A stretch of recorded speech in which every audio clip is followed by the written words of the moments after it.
안녕하세요, 트래블튜브. 오늘은 삼성 잡겠다고 똘똘 뭉쳤던 일본 회사의 충격 근황 이런 주제로 얘기해보겠습니다. 일본의 히타치, 도시바, 소니가 합쳐서 만든 일본의 자존심이라고 불리웠던 JDI, 재팬 디스플레이가 최근 두 번째 굴욕을 당하고 있다는 소식이 들려오고 있습니다. 첫 번째 굴욕은 JDI가 올레드로 넘어가던 업황의 흐름에도 LCD를 고수해서 결국은 한국의 삼성과 같은 회사에 현저하게 밀려서 최근 4월에 중국과 대만 기업에 넘어가게 생긴 처지가 된 것인데요. 2014년부터 적자가 눈에 띄게 늘어나 더 이상은 운영이 어려워진 것입니다. 업계 관계자들은 한때 세계 시장을 석권하던 일본의 액정 산업의 쇠퇴를 보여준다는 지적을 했습니다. 반면 삼성 디스플레이는 현재 8분기 연속으로 스마트폰용 디스플레이 패널 시장에서 압도적인 선두자리를 지키고 있습니다. 특히 최근 고속 성장을 이어가는 올레드 패널 시장에서는 삼성 디스플레이가 80% 이상의 점유율로 사실상 유아 독존 체제를 구축한 것으로 평가받고 있습니다. 소형 디스플레이를 석권하던 일본 업체의 쇠퇴가 삼성의 올레드 때문이라는 이야기가 과장이 아니었던 것입니다.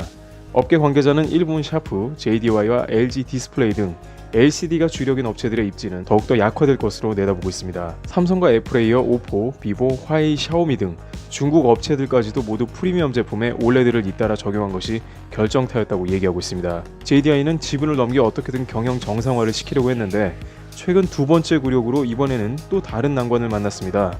애초에 8천억 원의 투자를 진행해주기로 한 대만 터치 패널 업체 TPK 홀딩스가 타이완 중국 연합에서 빠지겠다고 발표를 한 것입니다. TPK 측은 주주들이 동의하는 분위기가 아니라는 이유를 들어 출자 포기 의사를 전달한 것으로 알렸습니다. 그러나 일본 언론에서는 주력 제품인 스마트폰용 패널의 판매 부진으로 JDI의 경영 상황이 급속히 악화되자 이를 대만에서 우려한 것이라고 분석했습니다. 자칫 재팬 디스플레이를 인수한 것이 투자 실패로 연결될 수 있을 정도로 업황이 좋지 않다고 판단한 것입니다.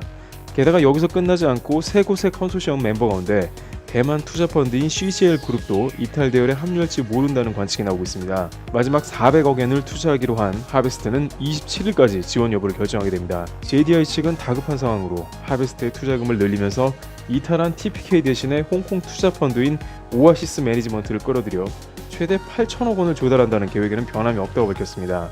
만약 하베스트에서도 이탈을 한다고 하면 이전에 접촉했던 기업과 국내외 투자자들의 추가 투자 협상을 병행할 예정입니다. 히노마루, 일장기 액정 연합으로 불리우며 일본 액정 산업의 부활을 꿈꿔왔던 기업이 한순간에 올레드 생산 체제로의 전환이 늦어지면서 결국 투자자들을 찾아다니느라 진땀을 빼고 있으며 고전을 면치 못한다는 상황에 처하게 된 것입니다. 트래블튜브 여기서 마치겠습니다. 감사합니다.